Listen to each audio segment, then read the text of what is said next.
Good morning, and welcome to Real Human Design Stories, where we share real-life stories of how human design has helped our guests know themselves on a deep, transformative level. Whether you're joining us live here during Sunday Story Hour in my Facebook group, or catching this on your favorite podcast platform on Mondays, you'll be able to find all the details you need in the notes or the Facebook comments. Human design helps us to differentiate between what is ours and what is conditioning. By knowing and trusting ourselves, we develop deeper, more honest relationships and unlock our true gifts. I'm Kathy Bashanko, and my guest this week is Maureen Kafkis, a 2/4 Splenic Projector, right angle cross of service. And I met Maureen, I think it was 2 conferences ago, and I've mentioned her, maybe even not by name, in several of my podcasts, because she was one of the people I felt really recognized me and encouraged me to do something with my gifts and launch a business. And she kind of coined the idea of calling me the Human Design Encyclopedia. So I'm really excited to talk to my friend Maureen. And I just want to say, hi, Maureen. It's great to see you. And I'd love for you to just tell people about your human design story, and we'll just go from there. Okay, well, hello.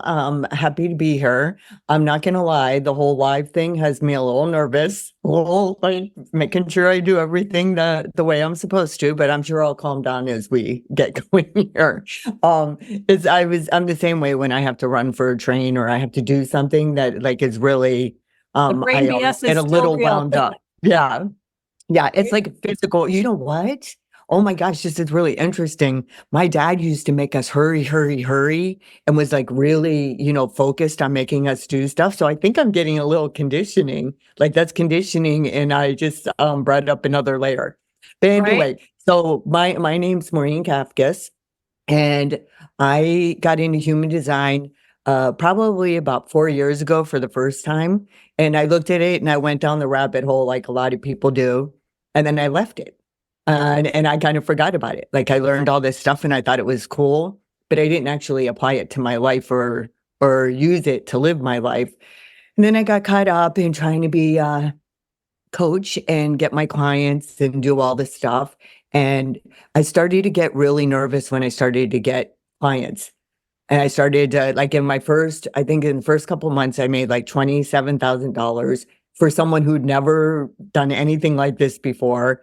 It was exciting, but it was terrifying too. And then when I started to get a couple complaints here and there, I started to get really nervous. And then that's when I decided to just take a step back, put everything aside, because I'm in a situation where I can do that. And I did a deep dive. I went back to human design. My intuition told me to go back there. And then I spent a good year really diving into it and learning about myself and learning how to apply it to my life and not just making it a real priority. And yeah, and it's everything now. It's how I make all my decisions. So what did that look like when you decided to start applying it?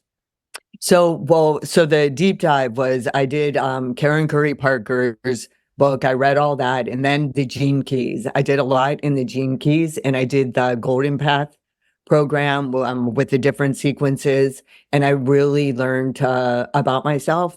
And I came to the understanding that for me trying to be a businesswoman and try to be successful, I was sort of separating my personal life from my business life a little bit.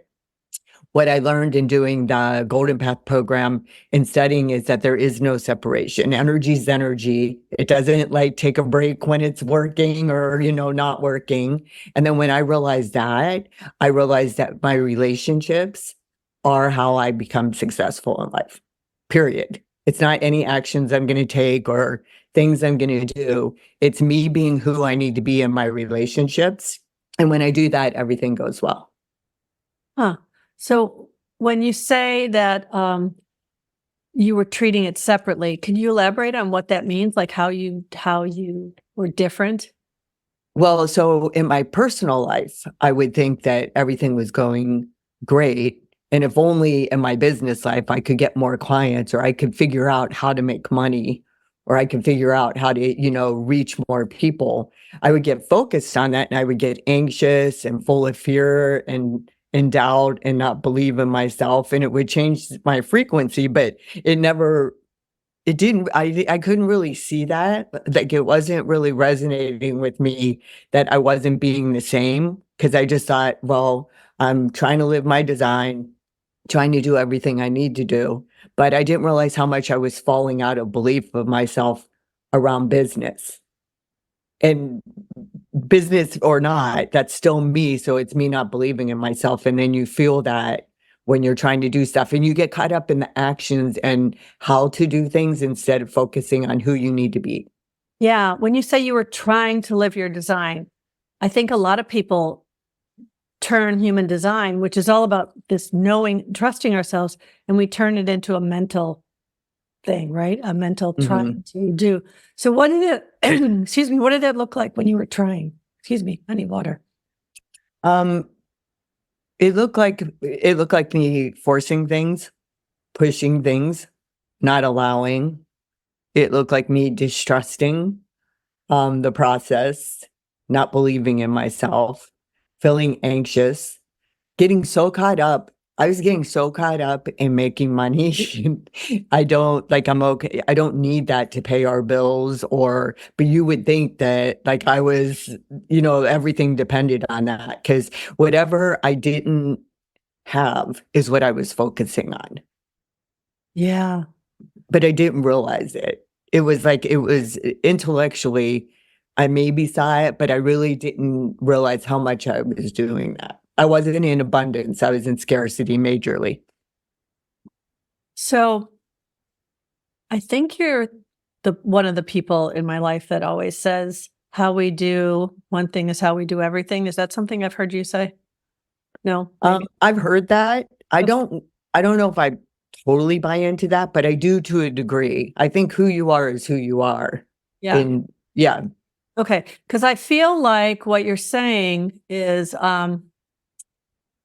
you were focusing on this idea that if I can succeed in business, then that shows that I'm a success, that shows that all these other things. And now you're saying you've seen how more of that has to do with your relationships. So explain what that means. Well, I think before it was external validation is what I was looking for. Yeah. And as a projector, I know that you have to recognize yourself first before anyone else can. Mhm. And that's a huge part of relationships, loving yourself before you can love other people. How you treat yourself is how you treat others. So in learning to love myself and really take care of myself, that changed the way that I show up to all my relationships, including ones around business. How did it change how you show up in your relationships? Well, when I started to be unconditional, give myself unconditional love, and when I started to not be hard on myself, and I never realized how much I was trying to strive for perfection, even though I said all the time I wasn't, and I even use that as part of my brand. I still was trying to be perfect at being imperfect and get everything figured out. Perfect at being imperfect. Can you explain that a little more? Yes, making it look like I wasn't trying to be perfect. I think we all do that. We say, "Oh no, I'm not a perfectionist. I'm not, because I don't do this and I don't do that." But at the end of the day, that's what I was doing beneath the surface. I was still trying to be perfect, and I was trying to find all the shortcuts to success so that I wouldn't have to go through all the bazillions of changes I've gone through in my business and with my podcast and with everything I'm doing.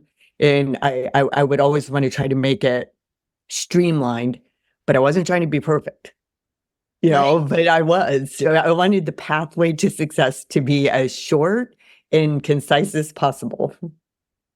Yeah. So tell me how you came up with the brain BS coach slogan. Yeah. Was that Gosh, pre-human it's been a design or while. after? Did that come up? Did you start that before human design or after? No, I started that before. The name? Okay. Yeah, I don't know. It just came to me and I liked it. And to be honest with you, I'm a certified life coach, but I don't think of myself as a life coach. I think of myself as a brain BS coach because it's all about your subconscious and unconscious programming. So as an occupational therapist, that's what I did before. We did a lot of psychology that's included in the degree. So I have the psychological aspect, But the real thing that I learned with human design and everything else is the unconscious, the subconscious, and bringing those two together is what made me feel like it was different than what other people were doing. So having my background in occupational therapy, then the psych background, and then learning all this stuff about spirituality, that's another word I'm kind of getting away from too, because I feel like it people don't, a lot of people don't get it. And the more I've looked at it, the more I feel like it's more energy than spirituality anyway. So I kind of use spirit practical because I'm like a conservative, very conservative woo. Okay. Yeah. So brain VS coach just feels good to me. It's like Okay. putting on a glove and it fits really well. Life coach, not so much. I've never Very really liked that term. A very conservative woo is an interesting way to think of it. And yeah. Yeah. So one of the things I remember when you and I would talk is you would always be like, it's too much, kind of was the feeling, like a lot of things I would talk about. Because in the beginning, I was very much in the intellectualizing mind version of human design. And I really just started to come out of that, right? Not too long after we met. Mhm. Is when I really feel like I started that whole trajectory into really understanding that I was putting myself in a box with human design instead of expanding myself, right? And so if I can just, I'm Yeah. open book, so total transparency. I remember when I asked you to do this, you're like, I'm not going to be able to like just throw out gates and da da da da. And I said, that's what I really want to talk about is how you have used your human design, and you're so good at honoring your splenic yeses and nos, but you're not like somebody who has gotten really caught up in the I need to memorize this and I need to know all this. And you don't go down every rabbit hole. You only go down the ones that you feel called to.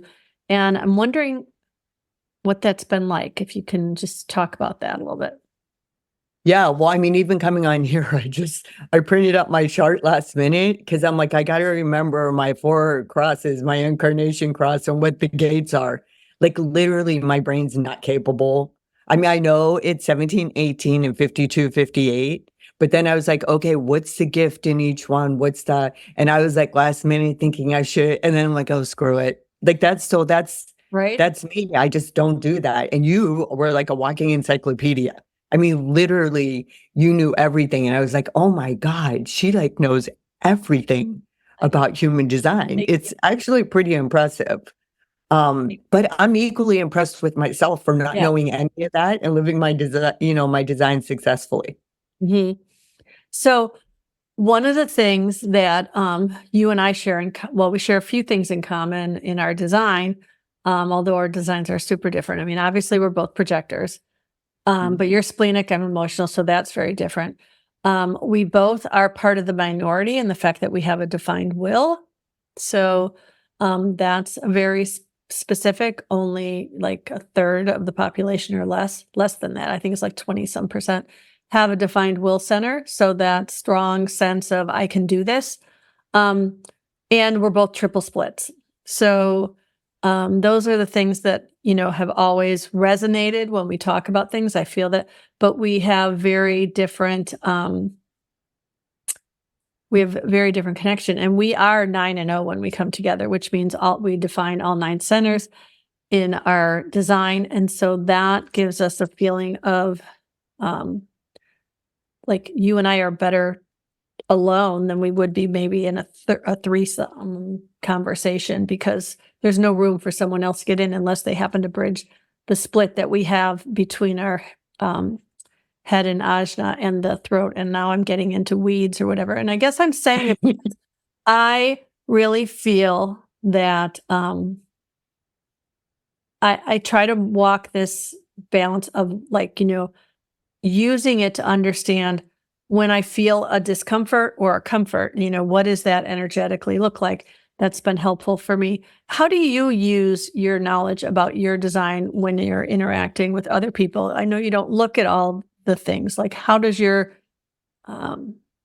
knowledge of the fact that you have this defined head and ajna, for example, impact how you act as a brain BS coach? Do you think about those things?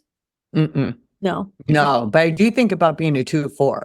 Okay. That probably impacts it more than anything. Because the Okay. 2 being the hermit, I know when I need hermit time Yeah. by the way it feels in my body. And I'm like, I'm coming up on some hermit time actually. It's been very busy. And the 4 is the opportunist. And I think the biggest way that things have changed in my life in the last year is by really honoring the 4. And I spent so much time because of conditioning and not really believing in myself and not realizing how much I distrusted myself and other people. And it kind of caused me to isolate myself a bit. And isolating myself as a 4, I really, really didn't have a network. I used to have friends when I was younger, and then I got married at 40. And then I was like, oh, yay, family life and a house and my stepkids. And so I jumped into all that. And then I sort of kind of lost myself in my marriage and what I was doing. And I envied people who had friends who did things with girlfriends because I never did. I just did everything with my husband. And I started to probably like around the same time when I started learning all this stuff, I at the time didn't know I was starting to manifest what I wanted, but that's it. It starts with a thought and a vision of what you would like. And mine was to have more friends. So that got me into really this network. I use my network of friends for everything. It's amazing. And that now when something comes up and somebody recommends something that I don't know, or I hear about it another way, I always say to my husband, I'm like, well, I got to run it by my network and I got to see what they say and what they think. And so far, it always, even if it doesn't go exactly the way I think it's going to, I 1000% trust myself to make the decisions based on the information I get from people by using my splenic authority. Okay. So I want to go back to your splenic authority in a minute, but first I want you to talk about what you now define as your network, because I think that sometimes that's confusing to people, especially when they come to their human design knowledge and they're at that part where you were, where you didn't really have that network. And then they might be like, how am I a 4th line? It's just like me and my spouse or me and my kid, or you know what I mean? So Yeah. what does your network look like now? So, all right. So network to me is people I absolutely love being around that light me up, whether it be in my professional life or my personal life. Those are my people that I really relate to, that I feel energized by, that I enjoy being around. So this kind of goes back to what I was saying before. You can't separate your personal life from your professional life, and you can't separate relationships either. So me really focusing on relationships and being the best person that I can be personally is totally connected to me finding my network for business and my personal life. And it's connected to me getting anything and everything in life that I want. I need other people to do that. Whereas before, when I was distrusting and stuff, I was trying to do everything myself because I have the defined will center and I have a defined root center. I had the energy, like I never really got the whole thing about projectors not having energy because I've always felt like I had it until I don't, till I get burnt out. If I pace myself though, I can go for a pretty long time if I pace myself and I honor everything about it. So did I go off on it? Am I answering your question right? No, I think that's Okay. definitely helpful, because I do know that there have been, in the course of readings and working with people, I oftentimes have to kind of take people back to say, everything's a binary in human design, right? So you can have that network or not, right? Because the 4th line really needs to feel solid and secure in your network. So if you have a lot of negative experiences growing up to where you mistrust people, sometimes people can get really heavy into that hermit thing and not trust people, not let people in because they need to feel secure in that network of people. But really, where the expansion comes in is as you build on that network. But that has to happen in relationship with your authority. So I'd love to move to what you were saying about learning to Okay, wait, can I just stop you Yes. for one thing just Yeah. before then? Sure. because that is exactly what I did. I went into hermit mode to protect myself. Mhm. And I think this is important for projectors who are hermits, that setting boundaries is so important to take care of yourself. But when you're doing it to control other people, it's not the same thing. So my hermit time has changed drastically, because before it was self-protection and now it's to enhance myself, if that makes sense. There's no fear anymore because I'll speak up and take care of myself. But all of that happened when I first had to work on my relationship with myself Yeah. before I could work on my relationship with anyone else. And it was honoring myself and accepting everything about myself and not making it a problem and not thinking everybody else has it figured out and they're perfect. It's just me. It's like the more I embrace my flaws, the better off I was. Whereas before I tried to shy away from them and not acknowledge them and not let them be there. And it's just so freeing to just be like, yeah, no, sometimes I do this, sometimes I do that, and sometimes I say the wrong thing and I own it and I apologize for it. But the biggest, that trusting myself and developing that relationship is what made it so much easier for me to not be a hermit anymore and come out. But it was a real process. And plus, I'm number 9 out of 10. I have 9 brothers Yeah. and sisters. Yeah. That's Yeah. another thing we have in common. I'm number 9 out of 9. So, Yeah. Yeah. So we're both that, number 9. those family And we're 9-0. relationships. Wow. Yeah. When I was little, I was really sensitive, and I perceived things as being against me that weren't. So that added to the distrust, because I was just I felt very alone and disconnected, and like nobody else was quite like me in our family. Yeah. So, yeah, I forgot all about the big family thing. And just, Yeah. though I knew that. I mean, it's not like I really forgot. I just wasn't thinking about it in this when I was talking about the things that we were sharing in common. So, okay. So I love all of this that we've said so far, but I do want to go back to understanding your splenic authority, because I think that when somebody has splenic authority and they're introduced to the idea, people either tend to know it and be like, oh yeah, I know exactly what that is. Or they're like, what the heck are you talking about? And which were you when you read about it? Well, so when I first read about it, I thought, oh yeah, that's totally makes sense. I make decisions in the moment, but I also was confused by it when I listened to other people's interpretations. So there's different views of what splenic authority is. And some people believe that the only thing a splenic authority can do is say no, that it doesn't say yes. But my experience is, if it's not my splenic authority, it's something else in my design. It's a knowing and a feeling that I know when I should do something or when I shouldn't. And it used to be the timing was more the problem. And I didn't realize that. I would do things and then it wouldn't work out, but it wasn't because I wasn't supposed to do it. It just wasn't the right time to do it. So I think the splenic authority helps me with the timing more than anything. I think that it's but I don't sit on things for a long time and go back and forth, and I'm just like in the moment. And then I have examples of when like it's a hard no, like I can feel it from here down in my solar plexus, and it's like a still wall goes up and it's like this jarring feeling. Sometimes that's like a hardcore splenic no. But I have other ones that it's just like, no. And then I have a knowing. So I don't know if it's the same thing or not. But again, it doesn't matter to me because I just know how to feel my body Yes. and I just listen to it. So I don't have all the explanations for it.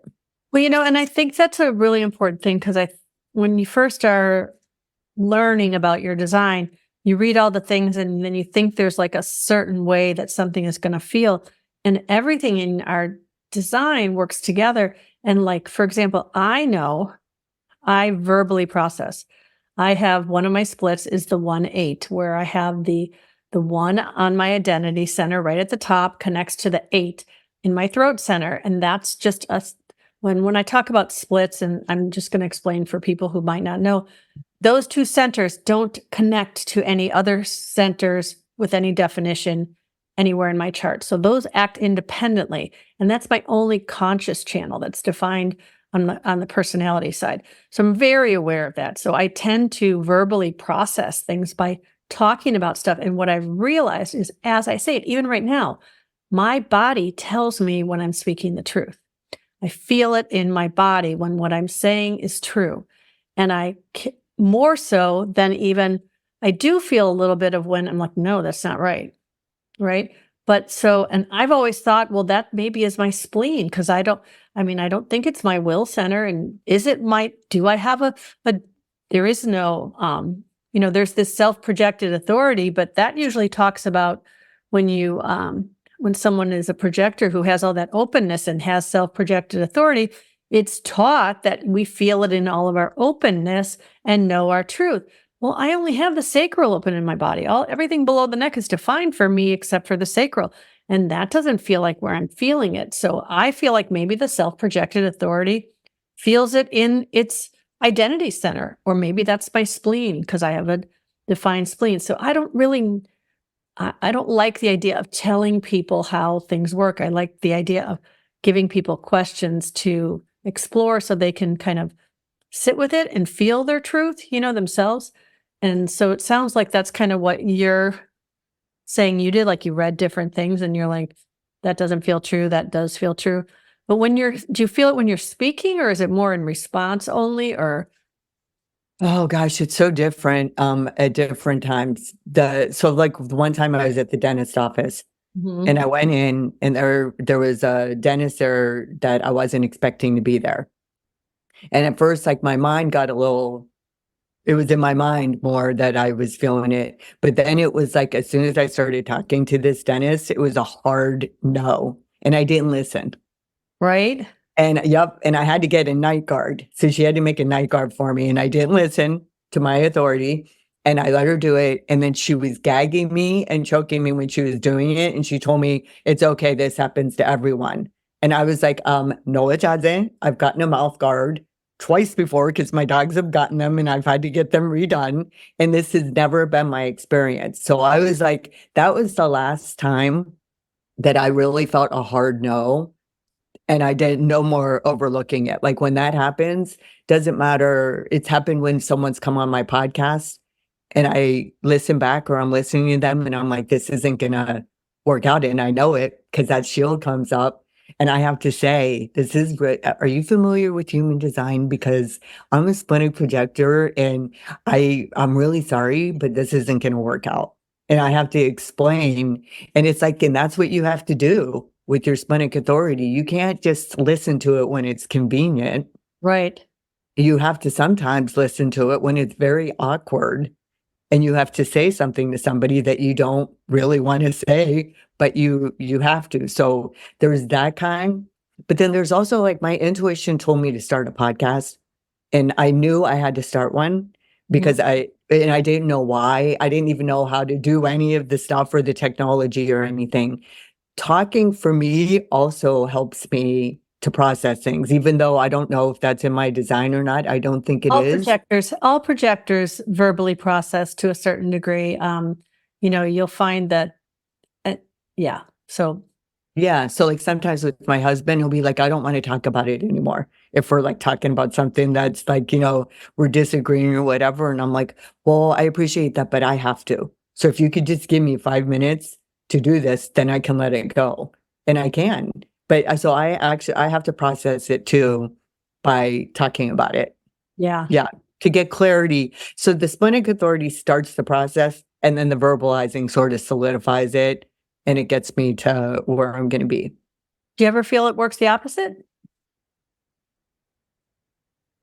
No. The splenic authority is just a knowing that's inside me, and it just happens. It happens. I'll tell you what. The talking about it can help me understand the difference between my mind and my body. So sometimes I can think my mind is my splenic authority. Like sometimes my intuition can be very like it's sneaky, my brain BS. Sometimes I don't know it's brain BS and I think it's my intuition. And then I'm like, oh, wait, no, it sounds good, but it's not my intuition. It's actually brain BS and I shouldn't be listening to this. But then there's times where it's so clear that there's no question about it. And that's just, I just feel that. Yeah. So one of my favorite, I love the way you talk about your brain BS on your podcast and just when we talk even.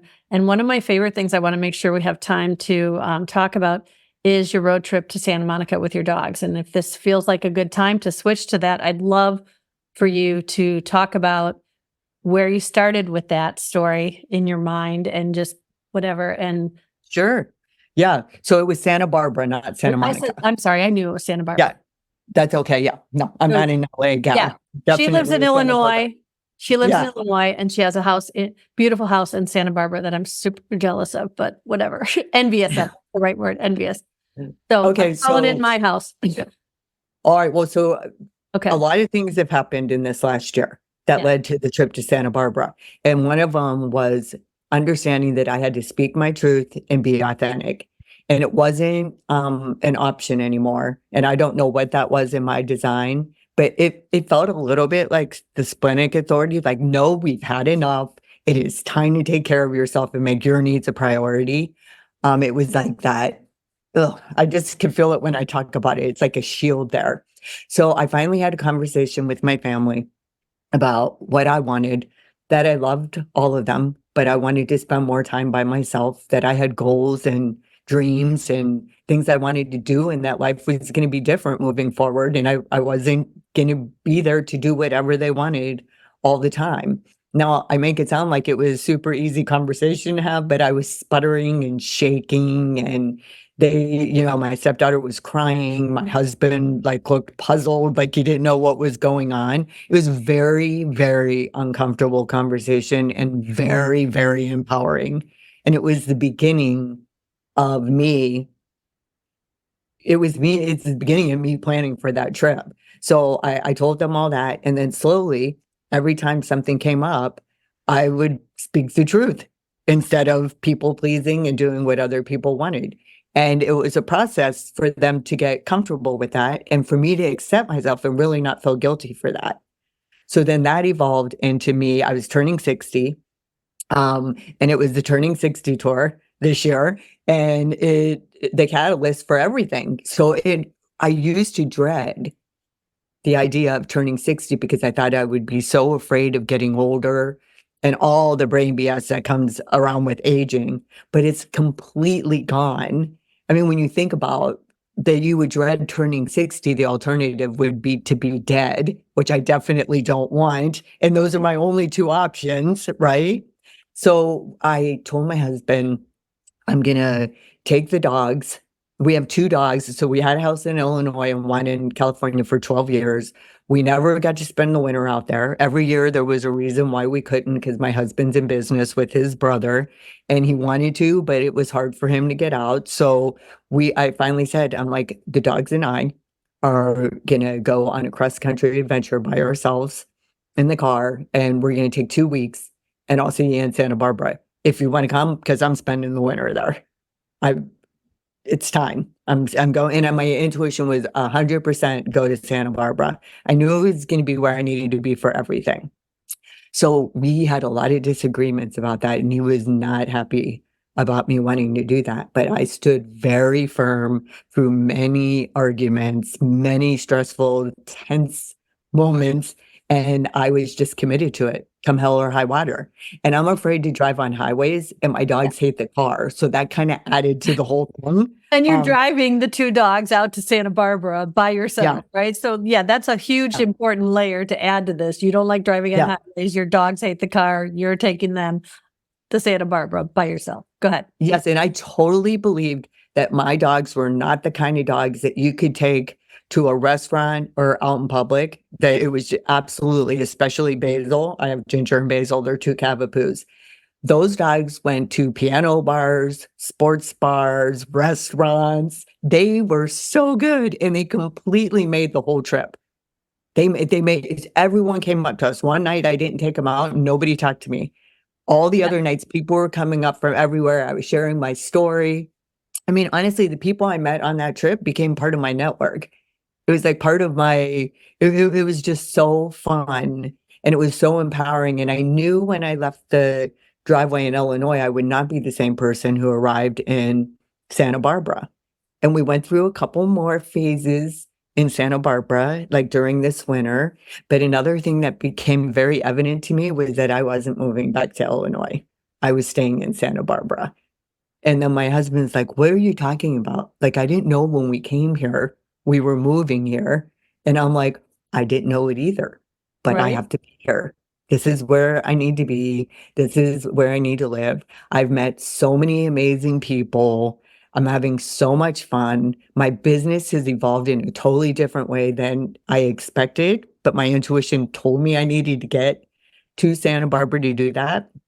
So then I use my authority all the time to make every decision. Every word that comes out of my mouth is from I'm always using my authority about, do I say this? Don't I say this? Do I want this or don't I want this? And it's like, that's it. That's for me, really, that's my human design. And then I pay attention to the network and the hermit thing. So we get through that. Then he knows I'm staying and then he wants to stay. And then we found like the house of our dreams that I've been manifesting for like 4 years now. And as soon as we found that house and all the synchronicities leading up to it, I was like, oh yes, we are going to be living in Santa Barbara full time.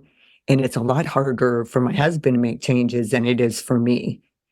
I just go with it because I trust myself 100%, but he doesn't have that. But if I remember correct, your husband is an emotional manifester, correct? Yeah, I mean, I think so. I'm also like a person who doesn't know what anyone else. I know that Right? Alexis is a manifester, Olivia's a generator, and Bob's a manifester, but we didn't have the exact Oh, time yeah, of right. birth. Yeah. So, but like he's a manifester through and through in Yeah. terms of like we get along much better if he informs me of what he's doing before he just does it. Yeah. And So same, yeah. I have your husband in here with a specific chart, and I know we don't know his exact time. So I'm just going on what it says here. But the chances of all of this being different are very rare. Something might be a little bit different. But if this is his chart, I'm pretty sure we ruled out him being anything besides a manifester. And he's got Yes. 2 emotional channels. So I think we ruled out him being anything besides an emotional manifester because he has both the individual emotional wave that I have and the tribal emotional wave of the 41, being brain dead, the 1949, I'm sorry, not the 41, the 1949. And so, and he has the defined will with that, the defined will to the throat, that really strong money line energy. So it would be really, it's going to take him time, and he has to feel that he has the resources because his will center needs to be resourced, right? It needs to have the that time there, and then the emotional wave, 2 different emotional waves, all that has to come into play. But it's interesting as I look, because when I'm talking to someone, I have kind of in the corner your chart up or whatever, and I look at it. And looking at you though, and looking at how your earth gates, like you were just talking about, are the 18 and the 58. So that forms a channel, and that channel is all about seeing what corrections are needed for joy, right? And it's this spleen to the root, and it's what gives you your splenic authority. Yeah. Right? Yeah. Is seeing the corrections that are needed for the more joyful life for everyone, not just you, but knowing that, right, is really, that's where your gift is. And our earth gates are what we're here to be grounded in. So really, it's just cool to watch you doing that, right? And really knowing and trusting that. And that's what I think is so important for people to understand is you don't have to necessarily even know that that's what you're doing, right? You're just doing it because you understand the basics of recognizing yourself, knowing that, you're a 2-4, following your spleen. And like, how different is your life now than it was even, 3 years ago, 4 years ago? How about like 3 months ago? Okay. I mean, we're living in Santa Barbara full time. We just got a new house. And here's the other part of it. Like he didn't have time to get comfortable with all of it because it's very competitive market there. And we had to make a cash offer and do a 10-day closing because that's how competitive it is. Yeah. So he was freaking out all over the place and catastrophic thinking about all these things that I knew weren't true. So my splenic authority was like, okay, I want you to sit down. This is the actual truth of the situation, and we can do this. And I had to be solid in trusting my decision because in those moments he couldn't be. So I better damn well know what I'm talking about if I'm putting him in this situation and he's in, and it is all about resources and he's got the money line. But I love the way you just explained it because I never really thought about it like that before. I knew for us to have a more joyful life that we were supposed to be in Santa Barbara now, that it was past the time that we were supposed to be there. And we are having so much fun there now. And we love it so much that it's honestly, it's like we hit the lottery. And the people who live there are so open to everything that I believe in and I care about. And Bob's enjoying people so much too. And we play pickleball all the time. We're outside. It's amazing. So Right. so I knew, but I never thought about it in terms of my channel, the 1858, and knowing that it was a correction that needed to be made for things to be, and in the timing wouldn't have been right any other time than when I did it. Well, and that's part of too with that channel, it's connected to the root. So when you were talking about things before and the stuff about timing, I was thinking, yeah, that's the root. The defined root is this pulse, right? And his Yeah. defined root is defined through his emotional solar plexus, whereas yours is defined through your spleen. So there's a difference in the timing and what it's connected to, right? So it's really an emotional timing thing for him. And for you, it's this like primal awareness on a timing and awareness. So, and then also he does have a defined spleen, but he has it defined through the 5710, and that connects to the identity center. So, but the 57 is something I have defined in my chart also. And, there's fear gates in the spleen. So the spleen tends to have, everything's a binary, right? It has the polarity of the fear and the do it anyway. This is the gift, right? Mhm. And there's no bear we can go, right? So like, it's not do it anyway as in ignore it, but it's like, is this a mental fear that I'm feeling? Is this an intuitive hit, right? Type of thing. Is this Yeah. real knowing? So if we have to be able to dismiss the fears when they're not really real things, right? So for him, it's connected to his sense of self and that self-love in gate 10, which is like, this really pure sense of, but it's connected to the 57, which is the future. It's about, so knowing himself in the future and the fear of the future. And, and Oh, that, that is so what's happening right now. Yeah. Plus he's semi-retired, so he's going through a kind of challenging phase anyway. And then with that on top of it. But now we're getting into so this house that I was manifesting that wasn't going to require any projects. I kind of knew that was changing because I started watching HGTV 6 months ago. I'm HG. like, oh no, I want to do a renovation. I want to do a kitchen again. Like I just wanted to create this space. And then we found this perfect house and we're doing that.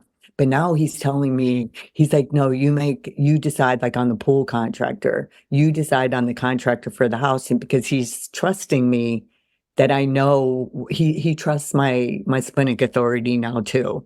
Right. Yeah. Yeah, which is a beautiful thing when he didn't do that for a long time and he does now. So it just makes it a lot easier when someone else is and when I don't have to fight for everything, Yeah. to fight for the corrections and he just trusts me for them. Yeah. Yeah, that's really beautiful when, especially as projectors, when we feel that sense of recognition, right? That sense of trust. Yes. That's really, because like you said in the beginning, it's important for us to know it starts first with recognizing ourselves, right? Yeah.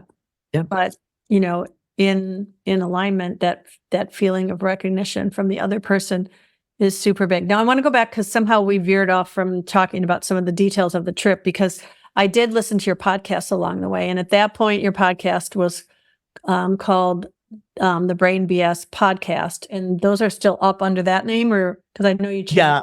So Well, people I don't can find know. it. I don't know what it does when it changes exactly, but it'll go to there. If you look that up, it'll still go, I Now, think. Maureen, and this is, I guess I'm getting ahead of myself.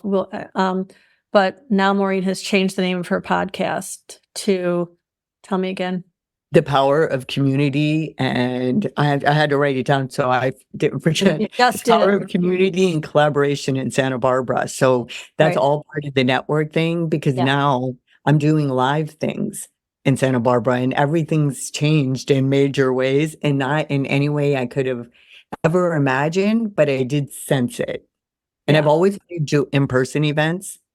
And that's what I'm building towards now. So actually, right now I have 3 that are planned. I was invited to speak at 2 groups, and then now I'm hosting a local author and doing an inspiring evening with her at the Work Zones, which is at a local mall, and we're doing a wine and cheese reception. And now my podcast skills as an interviewer are where I'm going now, and not as a life coach, but I'm still all about the brain BS. So I can't separate it from who I am, but so I'm doing that event. And then I have another guy that I started working with, and so I'm working with these people because they're scared to do things on their own. They don't have the confidence and they don't believe in themselves. So I'm helping them to believe in themselves, and I'm doing it with them because I believe in collaboration over doing things by yourself. I think it's so much more fun, and I think it's the business model of the future.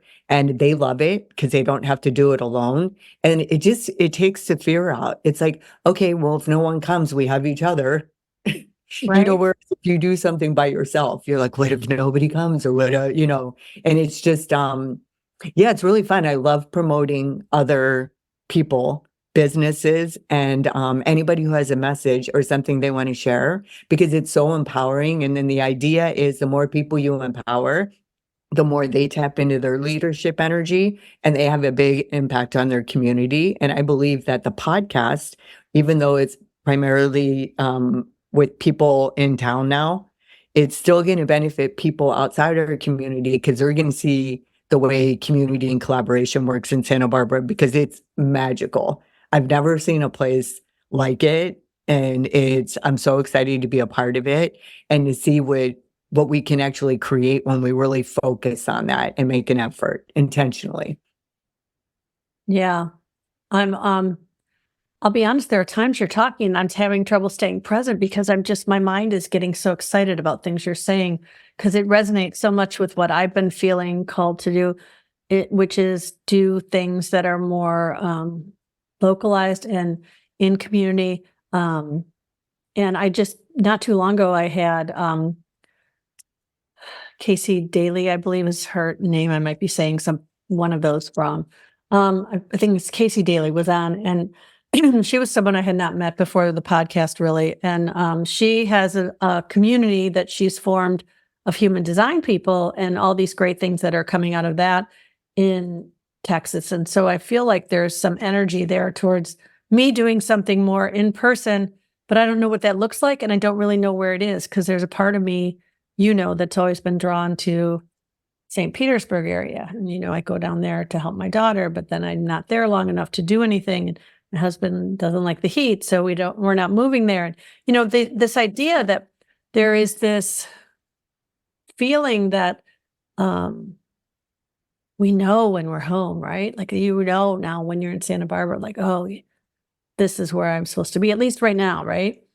And Well, we're back yeah, there that's me. we're packing up the house and putting this house Right. on the But I market. mean, We are going. right. But I mean, at least it's where you're supposed to be right now, as far as, in Right. a few years, who knows what'll happen. Yeah. And that's my big thing, is like, the pain comes when we try to think about every little future scenario, right? Like, what's this going to look like in 10 years and 20 years and whatever. And who knows? Because I could never have predicted anything that's going on today 10 years ago, right? Yeah, and it's so much more fun that way, right? Yeah, right. The uncertainty I'm scared of Yes. is also what excitement is, right? That's why a lot of people like roller coasters, because they don't know when the big drops are going to come or when it's just a little drop or whatever, that uncertainty, right? Yeah. can be. So this house that we're in now, that we're getting ready to sell, I thought for sure I was going to be carried out of here in a bag. But I also was a completely different person who bought this house. Since before I did any of the work on myself and I learned about human design. And I realized how many limitations we put on ourselves because we're older.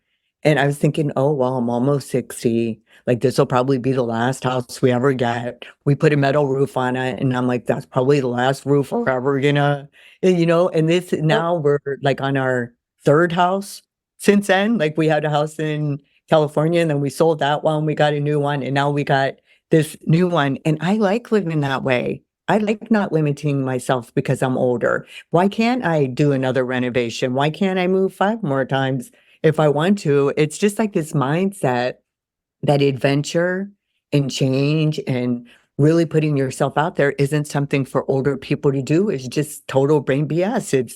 And when you realize that, it changes everything. Life becomes so much more fun. Yeah, there's a thing where people are like, well, now I'm just going to relax, which in a lot of cases turns out to now I'm just going to sit here and rot.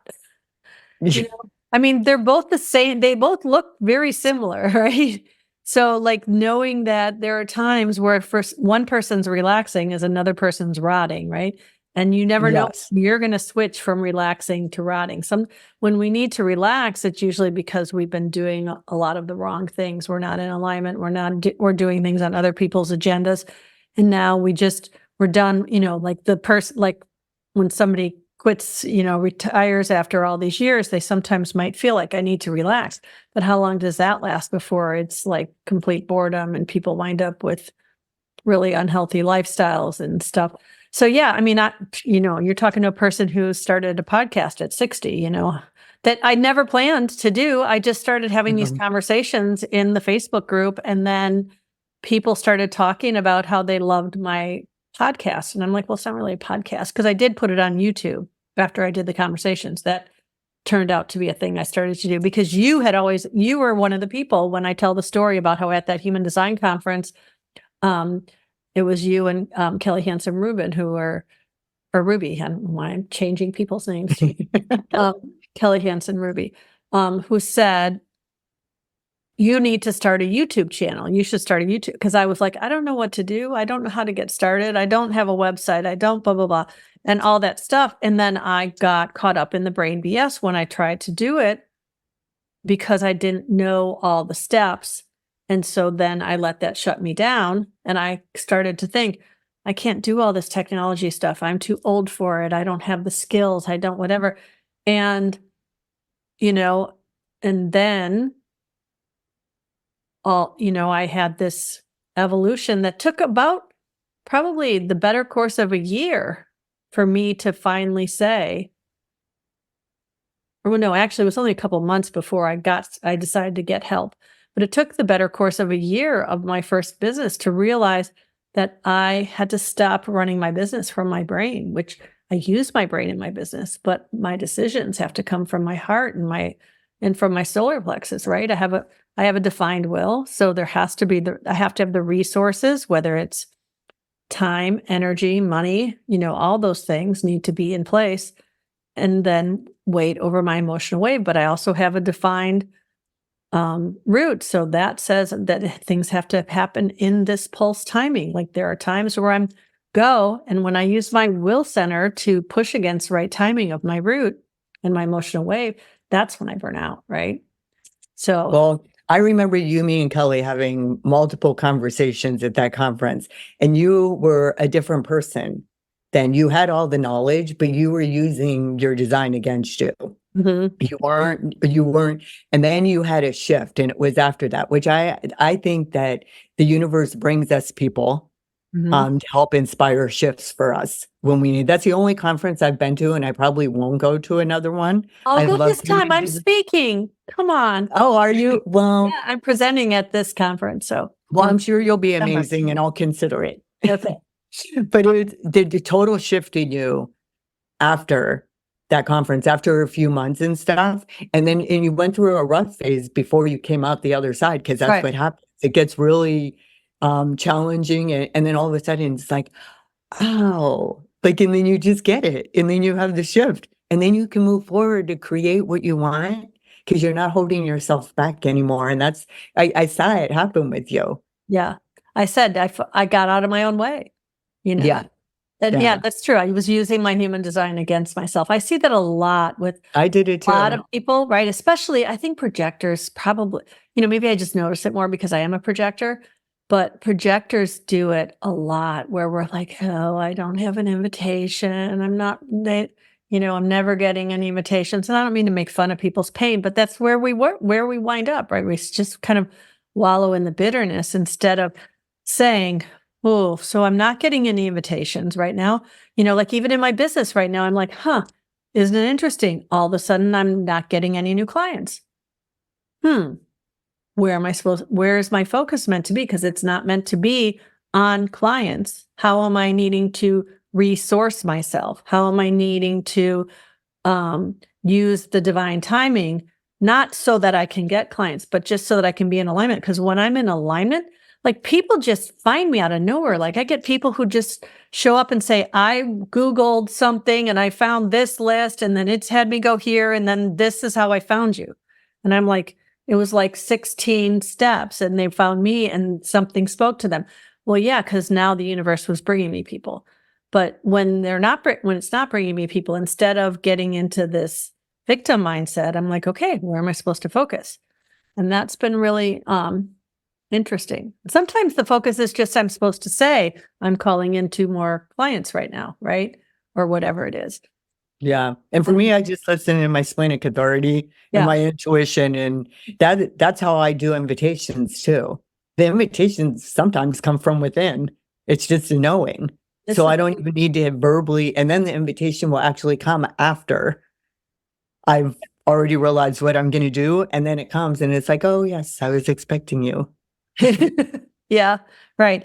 And I think a lot of people as projectors, sometimes we don't realize that the invitations do come within, and that's not necessarily the same as creating from your mind or initiating or whatever. And if it is, you'll learn that it was, we get so paralyzed by the idea of doing something wrong that we shoot ourselves in the foot, right? So if you do something and you realize later, well, maybe I was kind of initiating from my mind in that. Okay, you just learned something, move on, right?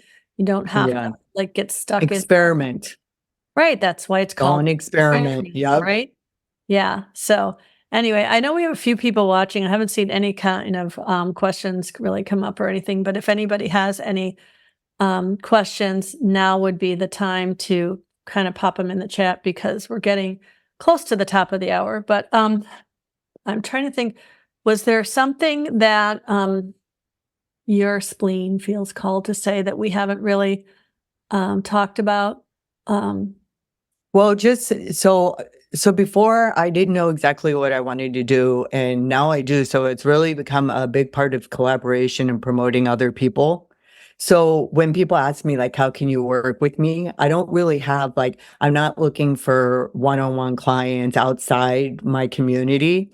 But I think the best way would be like my podcast is a place to learn about the locals, but understand the process of collaboration, because I think a lot of people don't understand it's a two-way street. And it's not like a two-way street where, okay, you did that for me and you did that for me and then we're done. Like that's not true collaboration, not for me anyway. It's an ongoing relationship that you have with the other person where you support one another. So listening to the podcast is how I can reach more people and have a bigger impact.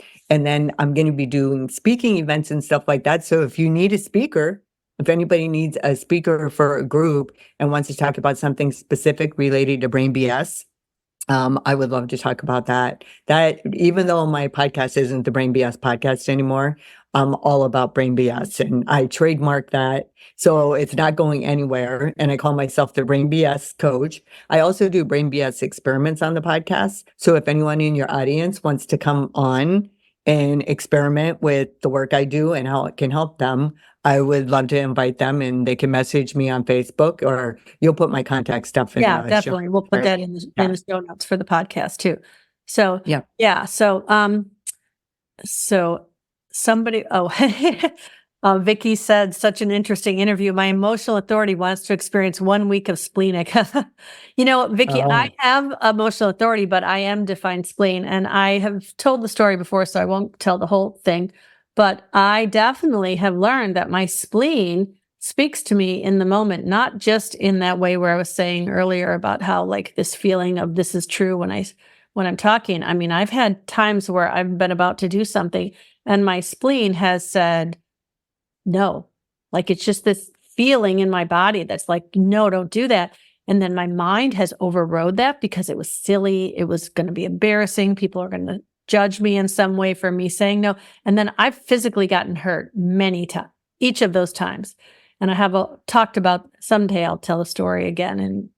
I think I told a story in the one where I do my human design story. So, but yeah, I had to tap on it when I made a stupid fall on a bike. But I knew I didn't want to get on that bike. I didn't want to buy that bike that I was looking at, but I got on it because I felt stupid and I immediately fell and hurt myself and then got really triggered and I had to tap on it. Like, why am I so triggered by this? And just, I fell, I scraped my knee, big deal. But I was like inside, just like, it was because my body was like, you got to start listening to us. This is it. mhm. We're done. How many times can we warn you about stuff and you ignore it? So yeah, the defined spleen speaks to us. The open spleen takes in information from others. And so there's gifts in everything, right?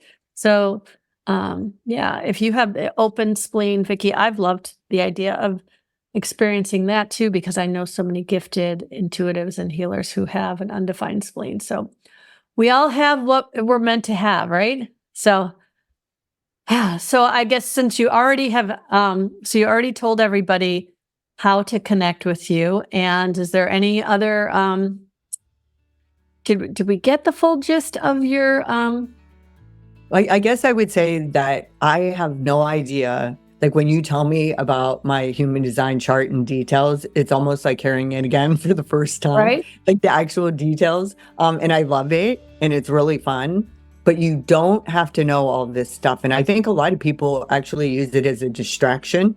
Yeah. And they get so caught up in understanding all of it that they're not like really, it's just a different language for all kinds of different things. And it's the mind-body connection and listening to your body and your feelings. And that's it. So you don't have to be an expert on human design to live your design.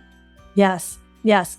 And thank you for summarizing. That was the main point that I really wanted to get to people today. Because so many times, I talk to people like last week, we talked to Chetan Parkin, who is a wealth of knowledge and amazing. But, I've had several people say, I don't have time to learn all of this right now.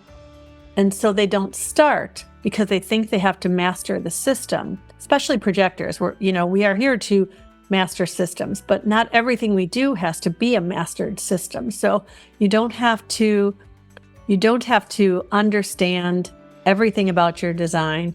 You can just begin, right? Yeah, you take what works for you and what resonates with you.